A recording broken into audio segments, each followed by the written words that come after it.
Doctor Sarvepalli Radhakrishnan Bharat के प्रथम उपराष्ट्रपति तथा दूसरे राष्ट्रपति थे। वे भारतीय संस्कृति के संवाहक, प्रख्यात शिक्षाविद, महान दार्शनिक और एक आस्थावान हिंदू विचारक थे। उनके इन्हीं गुणों के कारण सन 1954 में भारत सरकार ने उन्हें सर्वोच्च सम्मान भारत रत्न से सम्मानित किया था। उनका जन्मदिन 5 सितंबर भारत में शिक्षक दिवस के रूप में मनाया जाता है।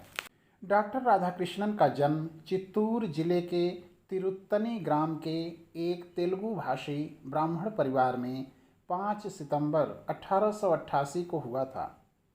तिरुत्तनी गांव 1960 तक आंध्र प्रदेश में था और अब तमिलनाडु के तिरुवल्लूर जिले में पड़ता है। राधाकृष्णन के पूर्वज कभी सर्वेपल्ली नामक ग्राम में रहते थे। उनके पिता का नाम सर्वपल्ली वीरास्मियाह और माता का नाम सीताम्मा था। उनके पिता राजस्व विभाग में काम करते थे। उन पर बहुत बड़े परिवार के भरण पोषण का दायित्व था। राधाकृष्णन कुल 5 भाई और 1 बहन में दूसरे स्थान पर थे। बेहद गरीबी में उनका बचपन व्यतीत हुआ। उन्हें कोई विशेष सुख प्राप्त नहीं हुआ था।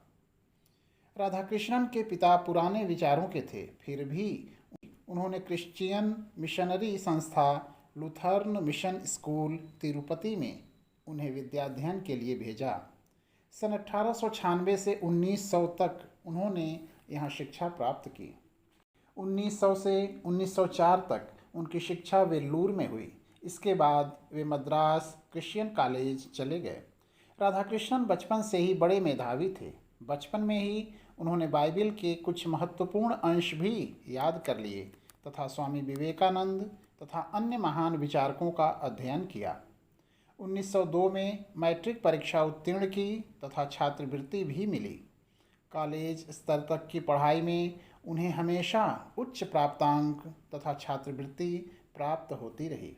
दर्शन शास्त्र में एमए करने के बाद वे 1918 में मैसूर महाविद्यालय में दर्शन शास्त्र के सहायक प्राध्यापक नियुक्त हुए। बाद में उसी कॉलेज में वे प्राध्यापक भी रहे। डॉक्टर राधाकृष्णन ने अपने लेखों और भाषणों के माध्यम से पूरे विश्व को भारतीय दर्शन शास्त्र से परिचित कराया।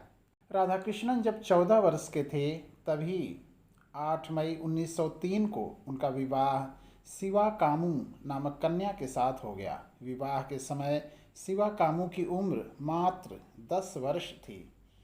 शिवा कामू ने परंपरागत ढंग से शिक्षा प्राप्त नहीं किया, परंतु तेलुगु तथा अंग्रेजी भाषा पर उनका अच्छा अधिकार था। 1907 में उन्होंने कला स्नातक की उपाधि प्रथम श्रेणी में प्राप्त की। 1908 में राधाकृष्णन दंपति को एक पुत्री की प्राप्ति हुई, जिसका नाम उन्होंने सुमित्रा रखा। 1909 में शिवा कामू ने भी दर्शन शास्त्र से स्नातकोत्तर परीक्षा उत्तीर्ण कर ली। राधाकृष्णन अपनी आमदनी के लिए बच्चों को ट्यूशन पढ़ाने का काम भी करते रहे। शिक्षा का प्रभाव जहाँ प्रत्येक व्यक्ति पर निश्चित रूप से पड़ता है, वहीं शैक्षिक संस्थान की गुणवत्ता भी अपना प्रभाव छोड़ती है।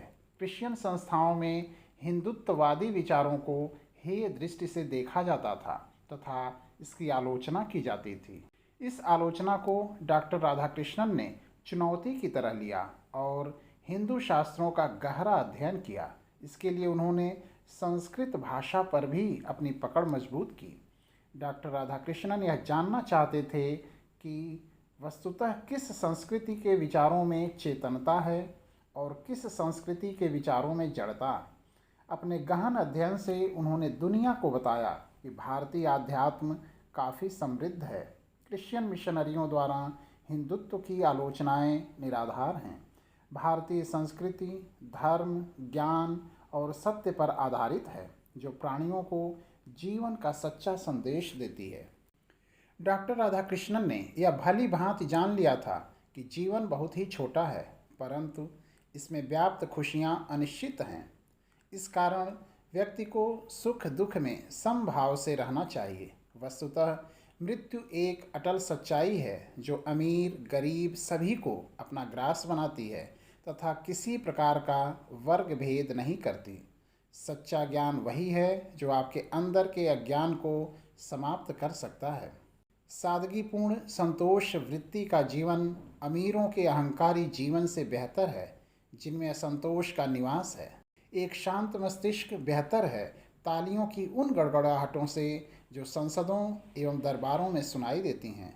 वस्तुतः इसी कारण डॉक्टर राधाकृष्णन भारतीय संस्कृति के नैतिक मूल्यों को समझ पाने में सफल रहे, क्योंकि वे मिशनरियों द्वारा की गई आलोचनाओं के सत्य को स्वयं परखना चाहते थे। इसीलिए कहा गया है कि आलोचनाएं परिशुद्धि का कार्य करती हैं। सभी माताएं अपने बच्चों में उच्च संस्कार देखना चाहती हैं। इसी कारण वे बच्चों को ईश्वर पर विश्वास रखने, पाप से दूर रहने एवं मुसीबत में फंसे लोगों की मदद करने का पाठ पढ़ाती हैं। डॉक्टर सर्वपल्ली राधाकृष्णन ने यह भी जाना कि भारतीय संस्कृति में सभी धर्मों का आदर करना सिखाया गया है और सभी धर्मों के लिए समता का भाव भी हिंदू संस्कृति की विशिष्ट पहचान है। इस प्रकार उन्होंने भारतीय संस्कृति की विशिष्ट पहचान को समझा और उसके काफ़ी नज़दीक हो गए। डॉक्टर राधाकृष्णन समूचे विश्व को एक विद्यालय मानते थे। उनका मानना था कि शिक्षा के द्वारा ही मानव मस्तिष्क का सदुपयोग किया जा सकता है। अतः विश्व को एक ही इकाई मानकर शिक्षा का प्रबंधन करना चाहिए। ब्रिटेन के एडिनबरा विश्वविद्यालय में दिए गए अपने भाषण में डॉक्टर सर्वपल्ली राधाकृष्णन ने कहा था, मानव को एक होना चाहिए। मानव इतिहास का संपूर्ण लक्ष्य मानव जाति की मुक्ति तभी संभव है जब देशों की नीतियों का आधार पूरे विश्व में शांति की स्थापना का प्रयत्न हो। डॉक्टर राधाकृष्णन अपनी बुद्धि से परिपूर्ण व्याख्याओं, आनंददायी अभिव्यक्तियों और हल्की गुदगुदाने वाली कहानियों से छात्रों को मंत्र मुग्ध कर देते थे। उच्च नैतिक मूल्यों को अपने आचरण में उतारने की प्रेरणा वह अपने छात्रों को भी देते थे। वह जिस भी विषय को पढ़ाते थे पहले स्वयं उसका गहन अध्ययन करते थे। दर्शन जैसे गंभीर विषय को भी वह अपनी शैली से सरल, रोचक और प्रिय बना देते थे। जब डॉक्टर राधाकृष्णन यूरोप एवं अमेरिका प्रवास से पुनः भारत लौटे तो यहाँ के विभिन्न विश्वविद्यालयों ने उन्हें मानद उपाधियाँ प्रदान कर उनकी विद्वता का सम्मान किया।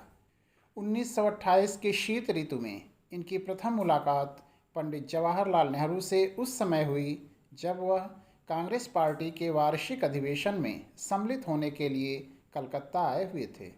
यद्यपि सर्वपल्ली राधाकृष्णन भारतीय शैक्षिक सेवा के सदस्य होने के कारण किसी भी राजनीतिक संभाषण में हिस्सेदारी नहीं कर सकते थे, तथापि उन्होंने इस वर्जना की कोई परवाह नहीं की और भाषण दिया। 1929 में उन्हें व्याख्यान देने हेतु मैनचेस्टर विश्वविद्यालय द्वारा आमंत्रित किया गया। डॉक्टर राधाकृष्णन सन 1931 से 1936 तक आंध्र विश्वविद्यालय के वाइस चांसलर रहे।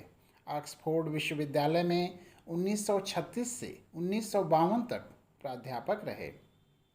कलकत्ता विश्वविद्यालय के अंतर्गत आने वाले जॉर्ज पंचम कॉलेज के प्रोफेसर के रूप में 1937 से 1941 तक कार्य किया। सन 1939 से 1948 तक काशी हिंदू विश्वविद्यालय के चांसलर रहे। सन 1953 से 1962 तक दिल्ली विश्वविद्यालय के चांसलर रहे।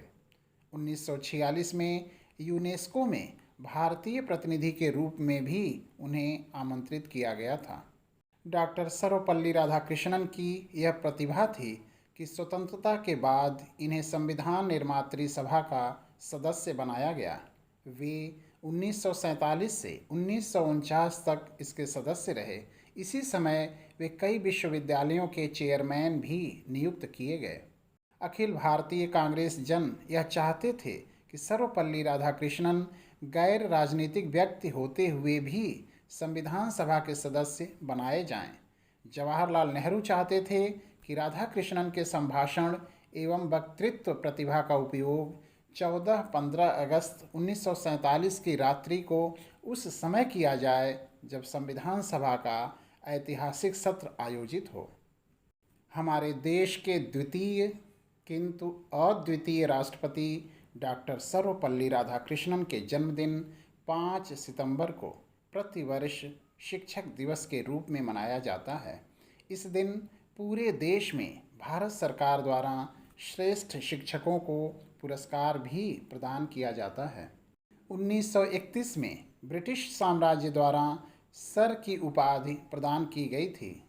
डॉक्टर सर्वपल्ली राधाकृष्णन जब उपराष्ट्रपति बनाए गए तो स्वतंत्र भारत के प्रथम राष्ट्रपति डॉक्टर राजेंद्र प्रसाद जी ने 1954 में उन्हें उनकी महान दार्शनिक व शैक्षिक उपलब्धियों के लिए देश का सर्वोच्च अलंकरण भारत रत्न प्रदान किया।